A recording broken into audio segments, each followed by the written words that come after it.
नमस्कार, मी ॲस्ट्रोस्मिता गिरी. आज आपण आत्तापर्यंत खूपशे वास्तूवर व्हिडिओ पाहिले, म्हणजे दिशा पाहिल्या, त्या दिशांचे उपयोग पाहिले, त्या दिशांच्या देवता पाहिल्या, त्या दिशांना कोणत्या कोणत्या गोष्टी वास्तुशास्त्रामध्ये आवश्यक आहेत, या सर्वांची डिटेल चर्चा केलेली आहे. आज आपण एक ज्वलंत विषयावर एक पॉडकास्ट घेणार आहोत आणि त्या पॉडकास्टसाठी आपल्याकडे ॲडव्होकेट सुनीता पागे मॅडम. कारण वास्तू म्हटलं की घर हे आलंच. घर मग तो बंगला असू दे, फ्लॅट असू दे, मोठे कारखाना असू दे, हॉटेल असू दे किंवा दुकान असू दे, हे सगळं वास्तूमध्ये येतं. मग हे सगळं बनवताना ज्या काही आपल्याला कृती कराव्या लागतात, कारण आता पुण्या मुंबईसारख्या शहरांमध्ये राहण्यासाठी जागा कमी उपलब्ध होते, त्यामुळे आडवी रुंदी वाढवण्यापेक्षा उभी रुंदी वाढवणं, उभी उंची वाढवणं हे जास्त श्रेयस्कर होतं आणि त्याच्यामुळे रिडेव्हलपमेंट हे आज सगळ्यांमध्ये पॉप्युलर असलेली गोष्ट आहे. आणि सुनीता पागे मॅडम या ॲडव्होकेट तर आहेतच, पण त्या रेरामध्ये काम करणाऱ्या प्रतितयश ॲडव्होकेट आहेत. आणि बिल्डिंगची रिडेव्हलपमेंट किंवा सोसायट्यांची रिडेव्हलपमेंट करताना आपण राहत असलेलं घर सोडून दुसरीकडे जावं लागतं आणि नवीन बिल्डिंग बांधून होईपर्यंत आपल्याला अनेक चिंता भेडसावत असतात. पहा, सामान्य माणूस त्रस्त असतो आणि त्याला काय कायदे आहेत ते माहीत नसतं आणि त्याच्यासाठी त्याने सतर्क राहणं गरजेचं असतं. मग रिडेव्हलपमेंट प्रोसेसमध्ये सोसायट्यांनी विचारात घ्याव्या लागणाऱ्या कोणकोणते मुद्दे आहेत, म्हणजे जर आपण एखाद्या मोठ्या सोसायटीत राहत असू आणि ती रिडेव्हलपमेंटला देणार असू तर त्याच्यासाठी नेमके कोणते मुद्दे आपल्याला लक्षात घेणं गरजेचे आहेत. अशा सोसायट्यांना भेडसावणारे जे प्रश्न असतात, म्हणजे त्याची कागदपत्र आणि बिल्डर शोधणं, सगळ्यांना एकत्रित करणं, सगळ्यांनी तो विचार मान्य करणं, सोसायटीचे सदस्यांचे हक्क काय असतात आणि त्यावर चर्चा करणं हे गरजेचं असतं. आणि हे गरजेचं असल्यामुळे आपण लीगल एक्सपर्ट्सची मदत यामध्ये घेत असतो. आणि ही लीगल एक्सपर्टची मदत म्हणून आज आपण ॲडव्होकेट सुनीता पागे यांचं स्वागत करतोय. त्या अतिशय व्यस्त ॲडव्होकेट आहेत. पहा, माझ्या कल्पनेप्रमाणे रेराचा कायदा सुरू झाल्यापासून जे रेरा कन्स्ट्रक्शनमध्ये ज्यावेळेस हे नियम पार पाडायचे त्यावेळेस सर्वात प्रथम त्यांनी पुण्यामध्ये या प्रॅक्टिसला सुरुवात केली आणि त्यांच्या या प्रॅक्टिसमध्ये त्यांनी अनेक सोसायट्या, अनेक बिल्डिंग या रिडेव्हलपमेंटला जाताना त्यांच्या कायदेशीर सल्लागार म्हणून त्यांनी काम केलेलं आहे. म्हणूनच आज आपण त्यांना इथे बोलवतोय आणि त्यांच्याकडून ही सगळी माहिती घेतो आहे. सर्वसामान्य लोकांना ही इतकी डिटेल माहिती मुळीच नसते. मग ती मिळवण्यासाठी नेमके कोणते प्रश्न आपल्यासमोर असतात आणि त्याची काय उत्तरं आहेत हे जाणून घेण्यासाठी आज आपण पागे मॅडमच्या ऑफिसमध्ये आलेलो आहोत आणि पागे मॅडमचं स्वागत करूया. नमस्कार सुनीता मॅडम, स्वागत आहे तुमचं. नमस्ते. ॲस्ट्रोस्मिता गिरी या चॅनलवर तुमचं स्वागत करते. आणि पुण्यामध्ये रिडेव्हलपमेंट मध्ये तुम्ही सगळ्यात पॉप्युलर असणाऱ्या वकील आहात, त्याच्यामुळे तुम्हाला काही प्रश्न विचारायचे की जे लोकांना त्याचा उपयोग होईल. मग आता पूर्वी कसं होतं, पेन्शनरांचं होतं, त्याच्यामुळे सगळे पेन्शनर छोटे छोटे बंगले, मोठे मोठे बंगले करून राहत होते. पण आता परिस्थिती बदललेली आहे, तर लोकसंख्या वाढली आणि त्याच्याप्रमाणे लोकांना राहण्यासाठी जागा पण कमी मिळाली. मग अशा वेळेस पर्याय काय, तर मोठे बंगले पाडून तिथे उंच उंच इमारती करायच्या आणि त्याच्यामध्ये बाकीच्या लोकांची सोय करायची. कारण नवरा बायको दोघच जण जर रिटायरमेंट नंतर राहणार असतील तर त्या एवढ्या मोठ्या बंगल्यामध्ये दोघांनीच राहणं हे केव्हाही त्रासदायक होतं. मग अशा वेळेस त्यांनी जर हा निर्णय घेतला तर तो निर्णय घेण्यापूर्वी तुम्ही त्यांना काय सल्ला द्या? ऍक्च्युली मोठे बंगले बांधून, मोठे बंगले पाडून किंवा लहान बंगले पाडून तिथे आता इमारती करणं हा रिडेव्हलपमेंटचा एक भाग आहे छोटा. पण मोठे बंगले किंवा छोटे बंगले पाडून इमारती बांधणं या गोष्टी फार पूर्वी झाल्या. आता उदाहरणार्थ तुम्ही कोथरूड मधल्या अनेक सोसायटीज बघितल्या तर तिथे पूर्वी हा बंगल्यांचा लेआउट होता, बंगलो प्लॉटचा लेआउट होता. यापूर्वीच त्यांना बेसिक FSI वापरून बिल्डिंग बांधण्याची परवानगी दिली. त्यामुळे त्या बिल्डिंग आता झाल्याच आहे.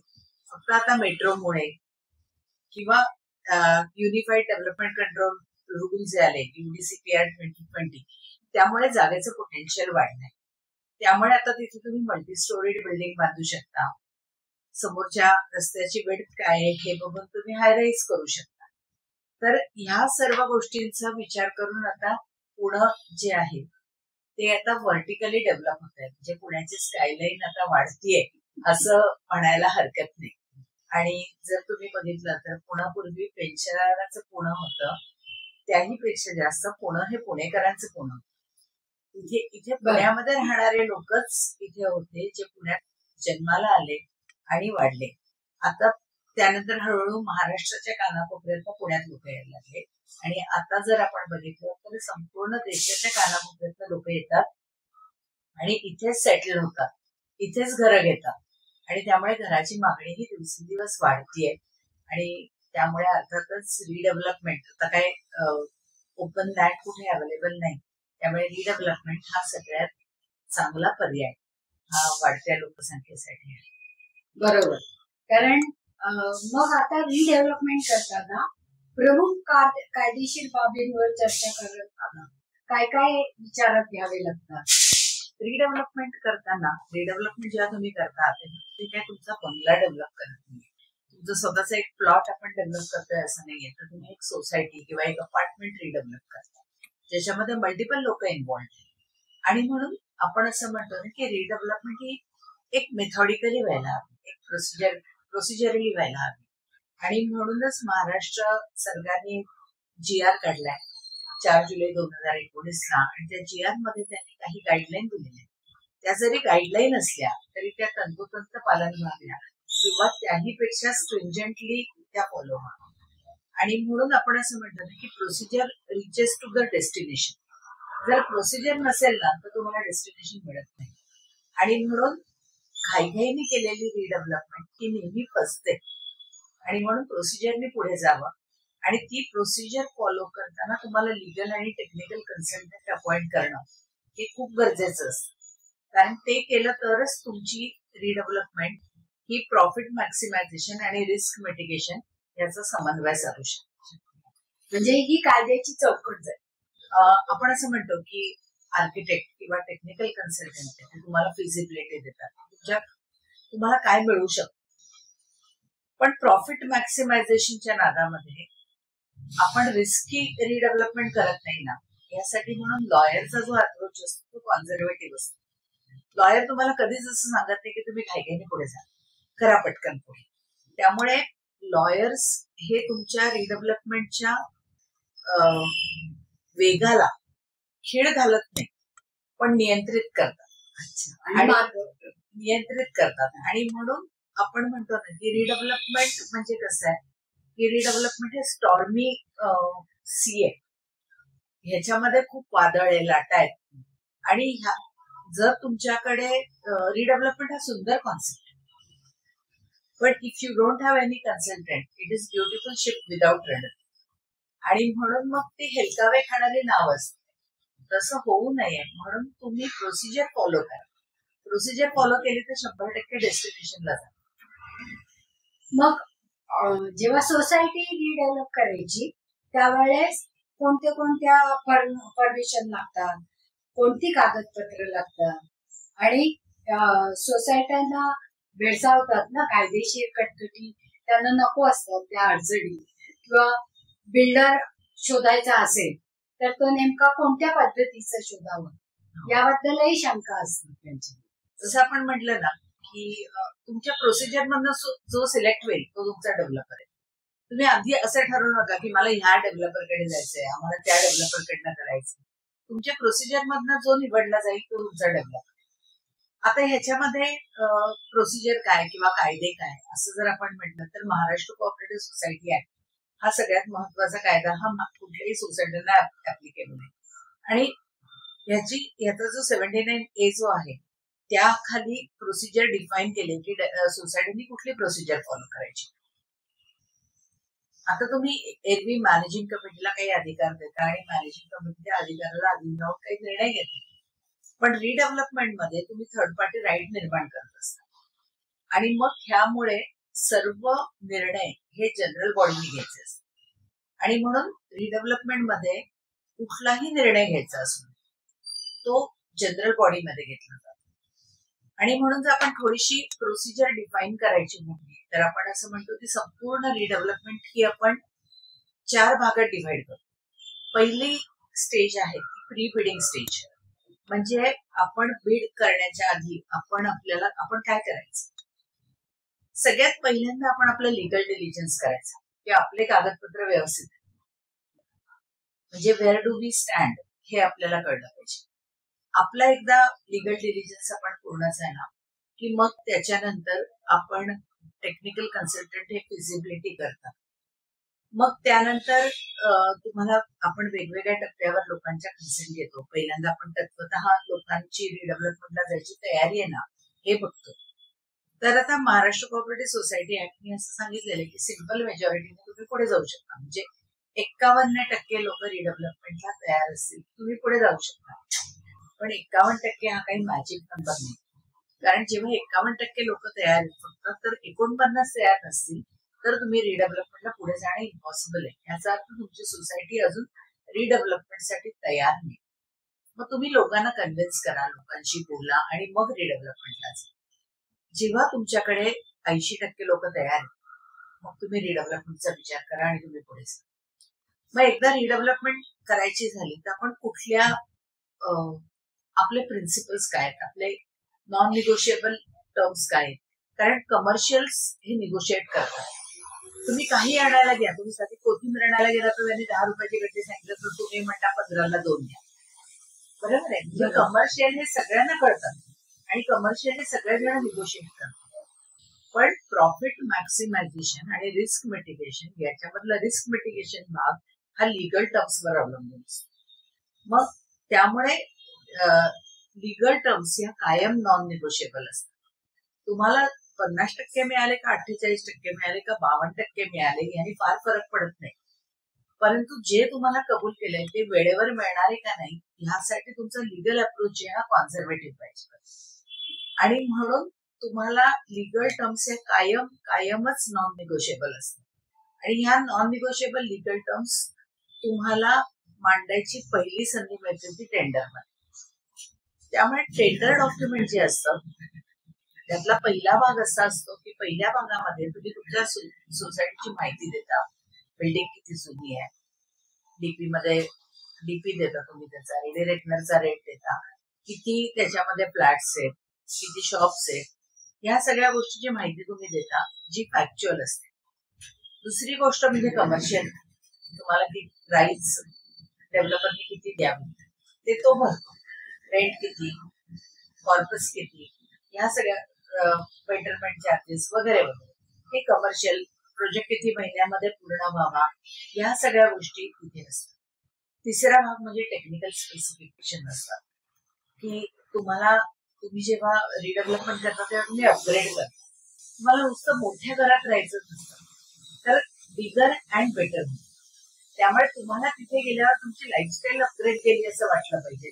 त्या दृष्टीने तुम्हाला टेक्निकल स्पेसिफिकेशन हवे असतात. आता आपण आत्ताच्या ज्या घरात राहतात तिथे कदाचित सोलर नसेल, तिथे सोलर पॉवर नसेल, लिफ्ट नसेल, अजूनही अनेक अम्युनिटीज असतात. आता हल्ली मोठ्या मोठ्या ह्याच्यात को वर्किंग स्पेसेस असतात वगैरे वगैरे.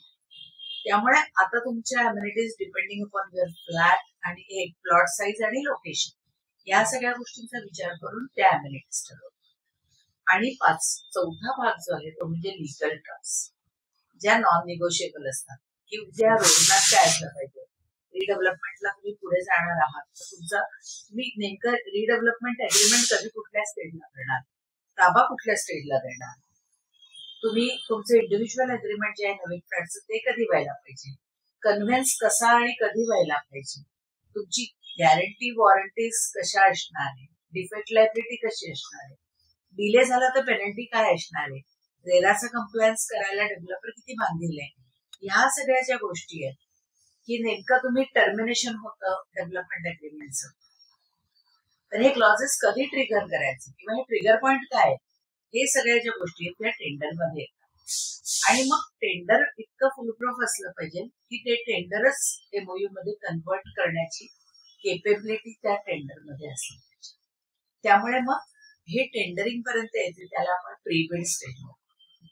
मग एकदा तुम्ही बिड्स इन्व्हाइट केले की मग तुम्हाला वेगवेगळे डेव्हलपर येतात. मग त्या डेव्हलपरची तुम्ही कमर्शियल बघता, लिगल त्यांच्या विरुद्ध काही केसेस आहेत का, हा लिगल डिलिजन्स रिपोर्ट केला जातो. डेव्हलपरची कामं बघता, त्याची क्वालिटी, त्याचे फायनान्शियल्स, त्याचं प्रेझेंटेशन, तो किती अवेलेबल होता तुम्हाला साईट दाखवताना, या सगळ्या गोष्टींवरनं एक डेव्हलपर अल्टिमेटली आधी टॉप 5, टॉप 3, टॉप 1 असं जसे बिड्स आले त्याप्रमाणे फायनली डेव्हलपर अपॉइंट करा. डेव्हलपर अपॉइंट केला आहे ना की मग त्याच्यानंतर डेव्हलपर बरोबरची कागदपत्र, मग मेमोरंडम ऑफ अंडरस्टँडिंग होतं, डेव्हलपमेंट अग्रीमेंट होतं. डेव्हलपर तुम्हाला वेगवेगळे डिझाईन ऑप्शन देतो, तुम्ही प्लॅन फायनल करता.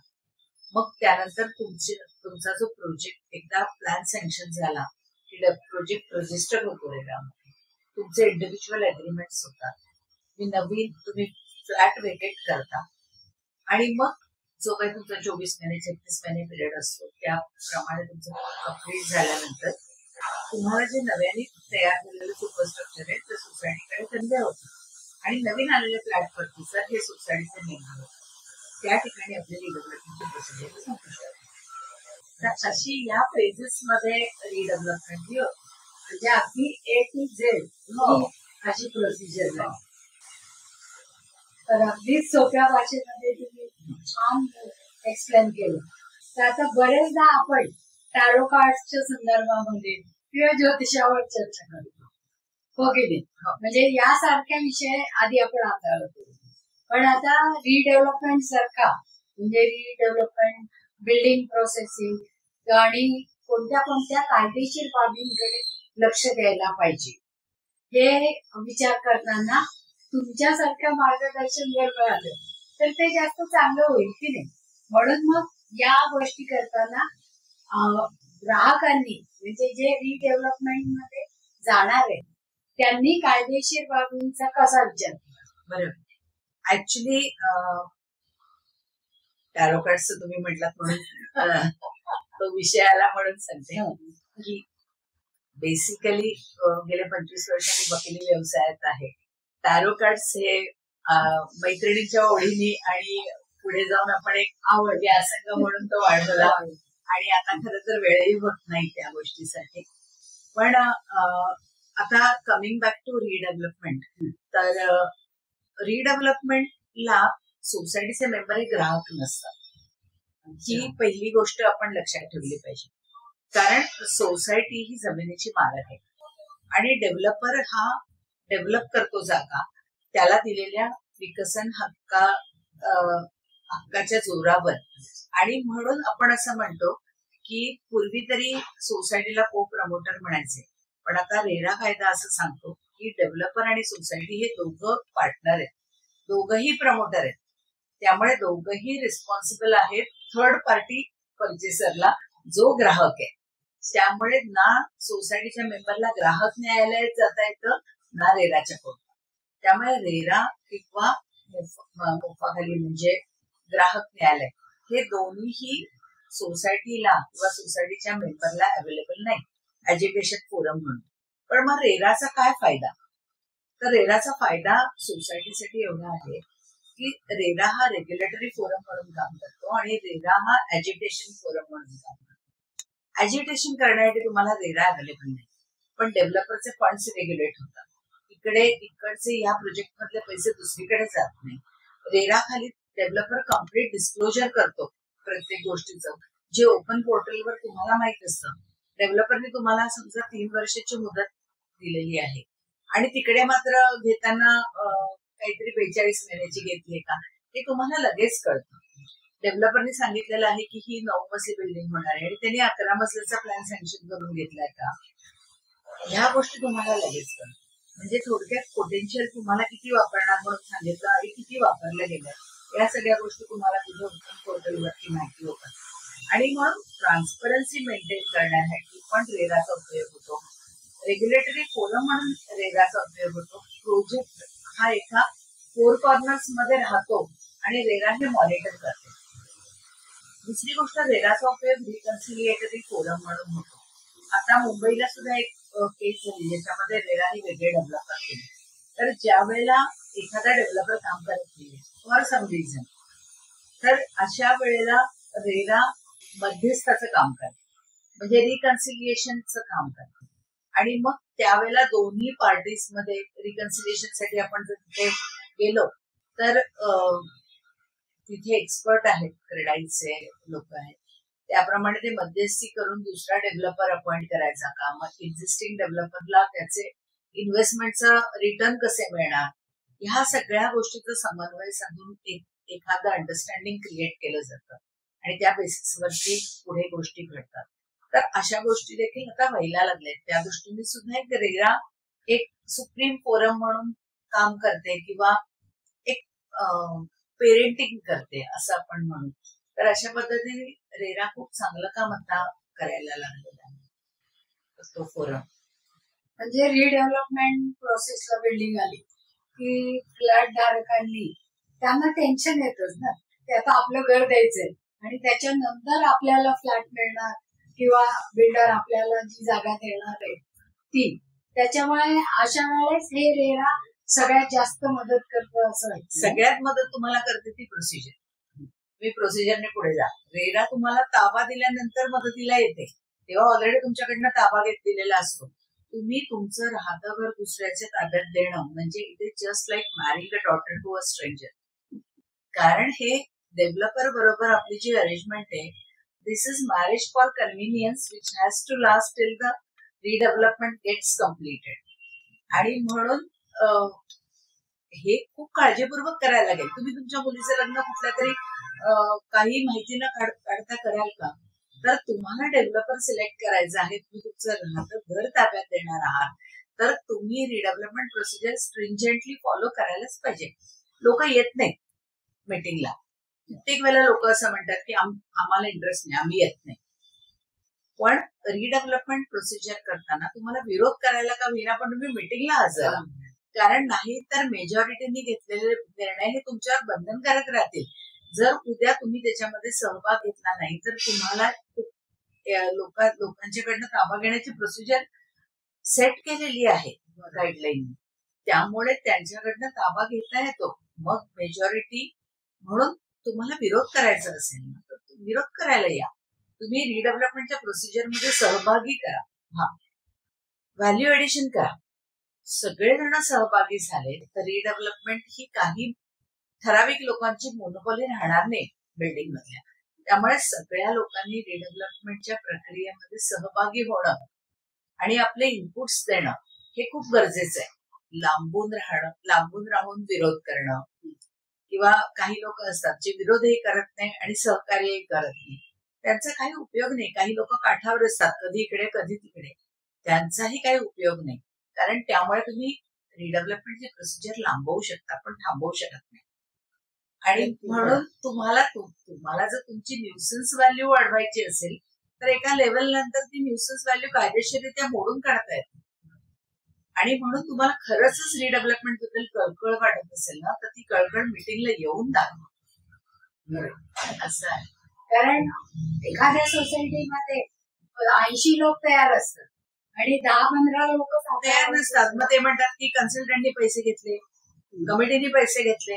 पण मग तुम्ही या ना, हे जे तुम्ही अनफाउंडेड ॲलिगेशन करता त्याच्याऐवजी तुम्ही जर त्या प्रक्रियेत सहभागी झाला तर तुम्हाला कळणार आहे की नेमकं काय घडतंय. हे तुम्ही घरात राहून कसं कळणार आणि घरात राहून तुम्ही कुठल्या बेसिसवर ॲलिगेशन करणार. बरोबर, कारण आपापसात बोलणं गोष्ट वेगळी, पण ते गॉसिप आहे, ती गॉसिप आहे, त्याला शून्य किंमत आहे.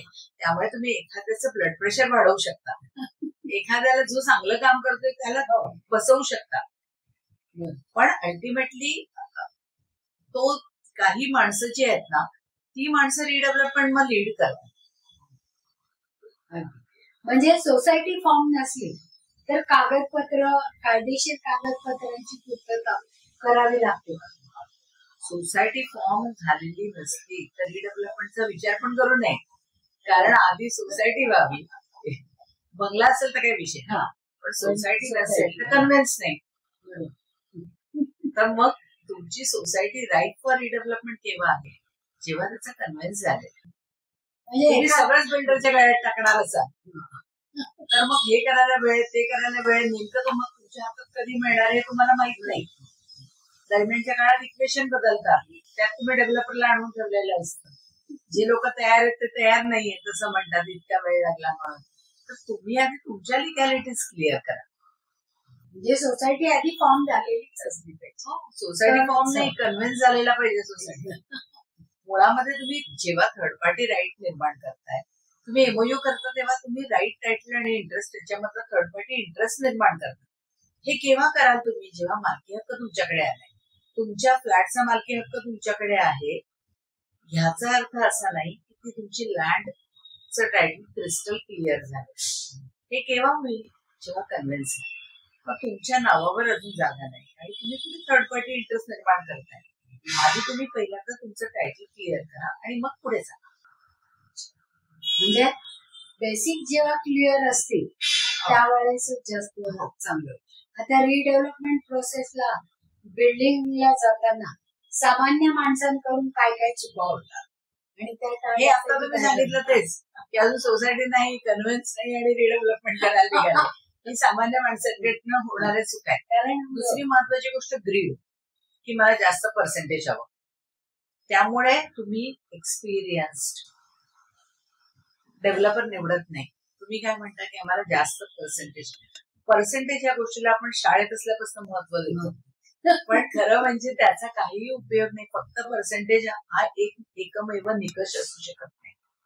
त्यामुळे डेव्हलपर सिलेक्ट करताना तुम्ही योग्य डेव्हलपर सिलेक्ट करा. त्याला एक्सपिरियन्स असला पाहिजे.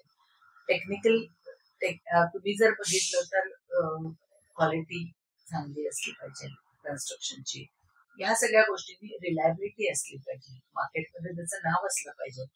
कारण कोणीही आपल्या नावाला जपणारा व्यक्ती असेल ना तर त्याच्याकडे आपण आपला प्रोजेक्ट द्या. आणि म्हणून ह्या सगळ्या गोष्टींचा विचार करून आपण प्रोजेक्टचा, आपण जसं म्हणतो की काही म्हणजे जसं काही काही वेळेला आपण म्हणतो की बँक गॅरंटी आहे किंवा पूर्ण पोटेन्शियलचा प्लॅन सँक्शन झाल्याशिवाय ताबा देऊ नये, ह्या ज्या अटी आहेत ना, ह्या अटीच्या बाबत कित्येक वेळेला लोकांना गांभीर्य वाटतच नाही.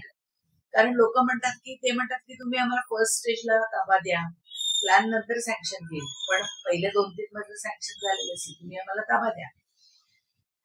तर तुमचा फ्लॅट सँक्शन नाही आणि तुम्ही ताबा देता आणि समजाचा काही नियम बदलले आणि नाही झाला सँक्शन, तर ह्या सगळ्या गोष्टींचा विचार करायला हवा. तर ह्या सगळ्या ज्या गोष्टी आहेत ह्या लोक काय करतात, एक पर्सेंटेज ह्याच्यासाठी इतर ह्या ज्या लिगल अटी आहेत ज्या तुमच्या सेफ्टीसाठी आहेत त्याच्याकडे दुर्लक्ष करतात. आणि मग शेवटी कन्सल्टंट काय म्हणतात, मिया बीबी राजी तो क्या करेगा. म्हणजे याच्यासाठी तुमच्यासारखा जास्त माहिती असणारा आणि समजून वकील सगळे वकील असतात, सगळ्यांना माहिती असते. मुळात वकिलांचं लोकांनी ऐकलं पाहिजे. नाहीतर ठीक आहे, वकील सांगतात ऐकायचं किती. हल्ली असं नाही का म्हणतात, डॉक्टर सांगतात लहान मुलात एखाद्या बाईची डिलिव्हरी झाल्यावर डॉक्टर सांगतात काजळ घालू नये, पण तरीही लोक घालतात. ते म्हणतात डॉक्टर सांगतात इतकं ऐकायचं नसतं. तसंच आहे, वकील सांगतात एवढं ऐकायचं नसतं. बरोबर.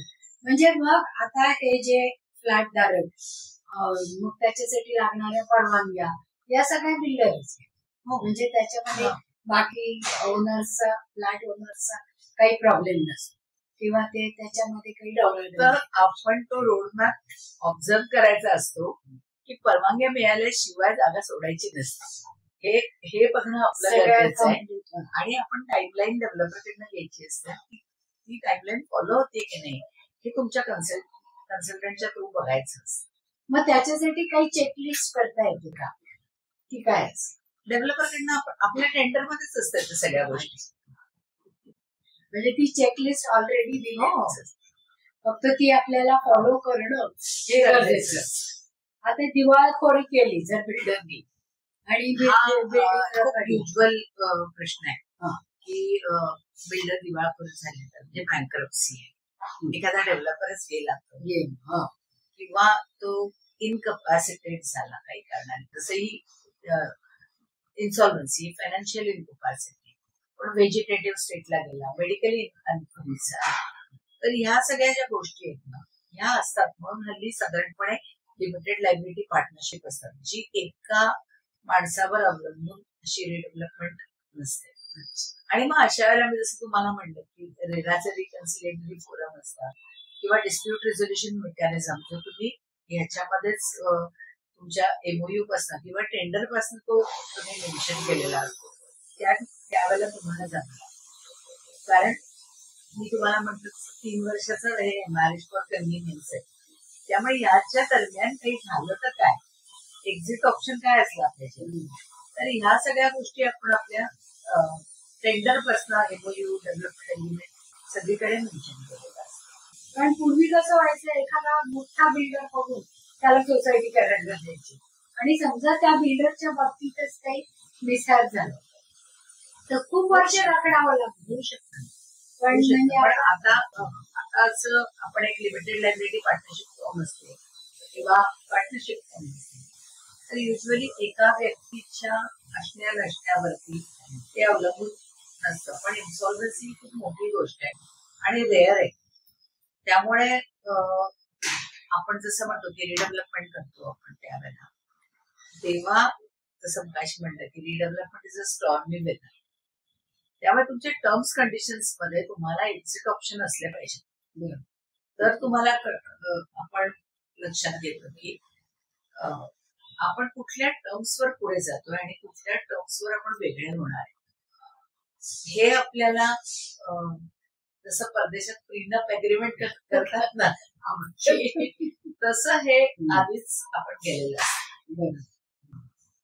म्हणजे या बाबतीत सोसायटीच्या सदस्यांचे काय हक्क असतात हे आधीच डिक्लेअर झालेले असतं. आपल्याला यातनं बाहेर पडणं हे इतकं सोपं नसतं. तसं आहे ना, लग्न झाल्यानंतर बाहेर पडायचं असेल तर डिग्रीच घ्यावी लागते कोर्टाकडनं ही गोष्ट. तसंच आहे, हे रजिस्टर्ड डॉक्युमेंट झालं तर बाहेर पडायला कोर्टाची डिग्रीच लागते, नाहीतर डेव्हलपरची कन्सेंट. त्यामुळे मग ह्या सगळ्या ह्याच्यात आपण निदान ती डिग्री मिळवणं सुचही हवं. म्हणून आपल्या डॉक्युमेंट तसं स्ट्रॉंग पाहिजे. म्हणजे बिल्डरच्या सोसायटी बाबत कोणत्या जबाबदाऱ्या डेव्हलपरच्या दृष्टीने पण जर तुम्ही विचार केला, तो डेव्हलपर जो आहे त्याने सुद्धा पैसे इन्व्हेस्ट केलेले असतात, त्याने टीडीआर विकत घेतलेला असतात आणि डेव्हलपमेंट चार्जेस भरलेले असतात, त्याची चलन असतात, त्यांनी स्टॅम्प ड्युटी भरलेली असते, त्यांनी लोकांना कमिटमेंट दिलेल्या असतात, तो रेराकडे लागलेला असतो. मग अशा वेळेला डेव्हलप एक्झिट ऑप्शन म्हणजे इतकं सोपं आहे का, नाही आवडलं आम्ही निघून गेलो, असं इतकं सोपं नाहीये. कारण डेव्हलपरची पण इन्व्हेस्टमेंट असते. त्यामुळे डेव्हलपरच्या जबाबदाऱ्या जर म्हटलं तर डेव्हलपरनी प्रोजेक्ट वेळेवर कम्प्लीट करायचा, जे स्पेसिफिकेशन, अम्युनिटीज, क्वालिटी स्टँडर्ड्स दिलेले ते ऑब्झर्व करायचे, लोकांबरोबर ठरल्याप्रमाणे एग्रीमेंट करायचे, लोकांना कमिट केले त्याप्रमाणे पीरियड तेवढ्या दिल्या गेल्या. या पद्धतीने डेव्हलपरच्या जबाबदाऱ्या आहेत की प्रोजेक्ट ठरल्याप्रमाणे वेळेवर कम्प्लीट करणं आणि कन्व्हे करणं ह्या, आणि मग नंतर इतर जे मॉनिटरी बेनिफिट आहे जसं बेटरमेंट आहे, वेळेवर रेंट देणं आहे, कॉर्पस देणं आहे, ह्या सगळ्या गोष्टींचा कम्प्लायन्स करणं ही डेव्हलपरची जबाबदारी जी रेरामध्ये डिफाईन केली आणि जी आपल्या अग्रीमेंटमध्ये रिइटरेट करतो. कारण ते अग्रीमेंट मध्ये असल्यामुळे ते दोघांनाही कंपल्सरी फॉलो करतात ना. बरोबर. कसं आहे हे जॉईंट वेंचर आहे, त्यामुळे दोघांच्या जबाबदारी आहे. तुम्हाला तुमच्या जबाबदारी आहेत आणि डेव्हलपरच्या पण जबाबदारी आहे. त्यामुळे ह्या इंटरडिपेंडंट कमिटमेंट्स आणि त्या दोघांनी मिळून केल्या तरच तो प्रोजेक्ट सक्सेसफुल होणार. त्यामुळे कोणी नुसतं मलाच हवंय असं म्हटलं आणि फक्त निगोशिएट केलं ना तर मग तो प्रोजेक्ट व्हायबल होत नाही. मग आता रिडेव्हलपमेंट प्रोसेस आणि त्याच्याबद्दल काही वाद निर्माण झाला तर कायदेशीर मार्ग कोणते? म्हणून म्हणलं की आपल्या टेंडर डॉक्युमेंट पासून आपण डिस्प्यूट रेझोल्युशन मेकॅनिझम ठरवतो. सुरुवाती आपण कुठे जाणार, सिव्हिल कोर्टात जाणार का आर्बिट्रेशन? रेला तर तुम्हाला अवेलेबल नाही, म्हणजे तुम्ही कुठे जाऊ शकता? सिव्हिल. सो पार्टीजच्या हक्काबद्दल जेव्हा प्रश्न निर्माण होतो तेव्हा ते डिसाइड करण्याचा अधिकार सिव्हिल कोर्ट असतो. त्यामुळे civil court is competent to take decision about all the terms of. पण तुम्ही आर्बिट्रेशन हा मार्ग सुद्धा निवडू शकता, प्रोव्हायडेड तुमच्या आर्बिट्रेशन असलं तर तुम्हाला आर्बिट्रेटरकडे जाता येतं, जी फास्टेस्ट रेमेडी. आणि जे आर्बिट्रेटर असतात ते युजली रिटायर्ड जजेस असतात हायकोर्टचे किंवा इंडस्ट्रियल या ट्रायब्युनल्स असतात, कन्झ्युमर कोर्ट यांचे प्रेसिडेंट वगैरे असे असतात, जे एक्सपिरियन्स्ड असतात, ज्यांना कायदा माहिती असतो. त्यामुळे तेच हे प्रिसाइड करतात आर्बिट्रेशन. आणि म्हणून मग ते जास्त एफिशियंटली फास्ट. त्यामुळे क्विक रेमेडी आहे पण एक्सपेन्सिव्ह आहे, कारण तुम्हाला व्हेन्यू कोर्टात, तुम्हाला कोर्ट आहे तिथे तुम्हाला व्हेन्यू चे पैसे भरावे लागतात, वेळ असतो आणि दिवसभर तुमचीच केस चालते. आर्बिट्रेटरच्या फीज असतात जे तुम्ही ते जजेसना जेवढ्या फीज नसतात फीज भराव्या लागतात. त्यानंतर तुम्हाला कंपॅरेटिव्हली लिगल चार्जेस पण जास्त असतात. ह्या याच्यामध्ये खर्च हा असतो, पण फास्ट रेमेडी आहे जे यू बाय पर टाइम. मग आतापर्यंत तुम्ही इतकं सोप्या स्टेप मध्ये सगळं डिटेल सांगितलं, तर आता मला असं वाटतंय की अजून आमच्या दर्शकांना काय माहिती सांगा की त्यातून स्वतःच्या घराबद्दल ते निश्चिंत राहू शकतात. कसं आहे माहिती का, रिडेव्हलपमेंट ही नुसती घरी बसून काळजी करण्याची गोष्ट नाही, काळजीपूर्वक करण्याची गोष्ट आहे, सर्वांनी पार्टिसिपेट होण्याची गोष्ट आहे, प्रोसिजर फ्लाउट न करण्याची गोष्ट आहे. म्हणून आपण असं म्हणतो की रिडेव्हलपमेंट करताना तुम्ही प्रोसिजरल फ्लॉज ठेवू. रिडेव्हलपमेंट करताना जर 14 दिवसाची नोटीस द्यायची तर तुम्ही 14 दिवसाची द्या. बॅकडेटेड देऊ का असं खूप वेळा विचारतात लोक. 5 दिवसाची चालते की मग कसं आहे माहिती का, चाललं की सगळंच चालतं. पण मग कोणी विरोध केला तर तुम्ही प्रोसिजरल लॅक्युना त्याच्यामध्ये राहिलेले असतात, तसं घडू नये म्हणून तुम्ही व्यवस्थित प्रोसिजर फॉलो करा. Procedure reaches to the destination. त्यामुळे तुम्हाला अल्टिमेट रिझल्ट हवा असेल तर स्ट्रिंजंट राहा तुम्ही प्रोसिजर फॉलो करता. म्हणजे तुम्ही इतक्या सोप्या शब्दांमध्ये, म्हणजे आमच्यासारखे लेमन जे आहे त्यांना सुद्धा कळेल अशा भाषेत सांगितलं. आणि मला एक किस्सा तुमच्या बाबत आठवतोय की तुम्ही एका सोसायटीमध्ये ही सगळी माहिती देण्यासाठी गेला होता आणि त्यावेळेस आजूबाजूच्या सोसायटीतले लोक आपल्या खिडक्यांमधनं हे लेक्चर ऐकत होते आणि त्यांनी मला आधी अपॉइंट केली या सोसायटीने पद्धत केला. म्हणजे मग त्यावेळेस आणि ही तुमची पॉप्युलॅरिटी लक्षात घेऊनच म्हणजे आम्हाला असं वाटलं, म्हणजे अस्त्रस्मितागिरी या चॅनलला असं वाटलं की तुम्हाला नक्की अप्रोच व्हावं आणि याच्याबद्दल डिटेल माहिती घ्यावी. आणि म्हणून मी आज तुमचा इतका व्यस्त वेळ असून सुद्धा जेव्हा ही खटपट केली आणि तुम्हाला इथे बोलवलं, तर अस्त्रस्मितागिरी या चॅनलवर येऊन तुम्हाला कसं काय वाटलं? खूप छान वाटलं. आता आपलं फॉर्मल डिस्कशन झालंय म्हणून आपण म्हणू की इन्फॉर्मली म्हटलं तर ऍस्ट्रोस्मितागिरी म्हणजे माझ्यासाठी माझी मैत्रीण स्मिता. आणि आता तुझ्यामुळेच मी टॅरो कार्ड्स कडे वळले किंवा रादर तू ती अर्ज ओढ माझ्या मनामध्ये निर्माण केली.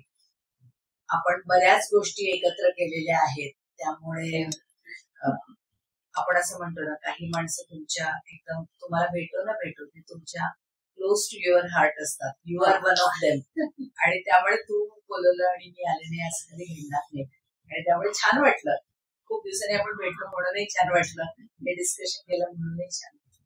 कारण आता इतकं व्यस्त तुझा वेळ असतो की खरोखर खूप इच्छा असते की केव्हाही उठावं आणि तुझ्या ऑफिसमध्ये यावं.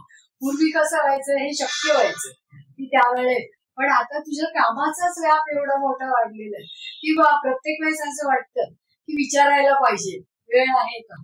तर आज सुद्धा तुझ्याकरता इतके लोक बाहेर थांबलेले आहेत आणि तरी सुद्धा तू मला इतका वेळ दिला त्याबद्दल खरोखरच मी धन्य आहे. आणि तुझ्या कृतज्ञतेत राहणंच मला आवडेल. त्यामुळे अगदी छान. म्हणजे माझ्या डोक्यामध्ये मागच्या वर्षीपासून हा प्लॅन होता आणि